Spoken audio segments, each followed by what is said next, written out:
Bonjour à tous, aujourd'hui on va s'intéresser un petit peu à l'énergie. Alors l'énergie, eh bien vous vous en servez tous les jours. Elle arrive dans vos maisons directement dans les prises électriques. Qu'est-ce qu'il y a dans les prises électriques? De l'électricité, si on met son doigt... Oh, ça réveille. Je reviens. Bon, trêve de plaisanterie. L'énergie électrique arrive dans vos maisons à travers les prises.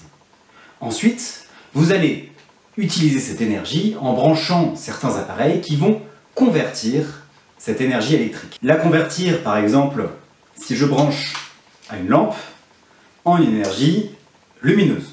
On a l'énergie électrique qui arrive et il ressort de l'énergie lumineuse. Il est possible aussi, toujours en utilisant mon énergie électrique, de convertir cette fois-ci, grâce par exemple à un fer à repasser, en énergie thermique, c'est-à-dire en chauffant.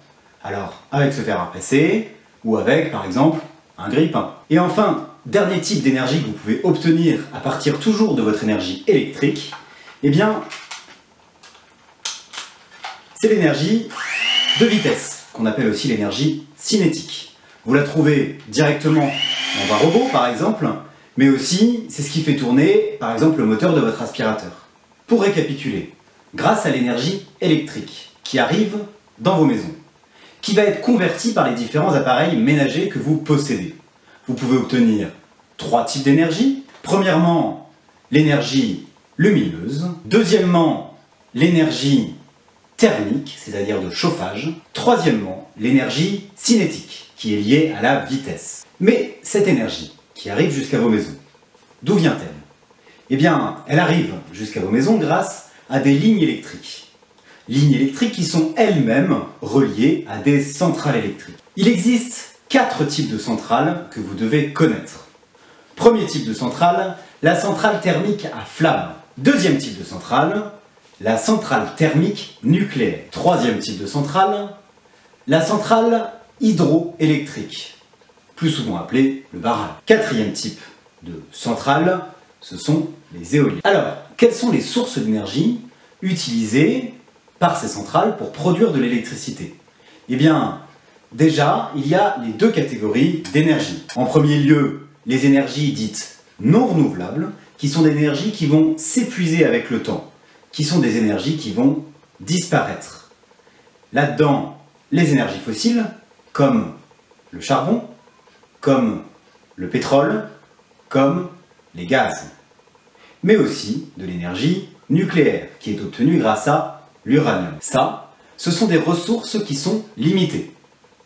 Par exemple, on estime qu'il nous reste environ 50 ans de pétrole. Deuxième type d'énergie, ce qu'on va appeler les énergies renouvelables.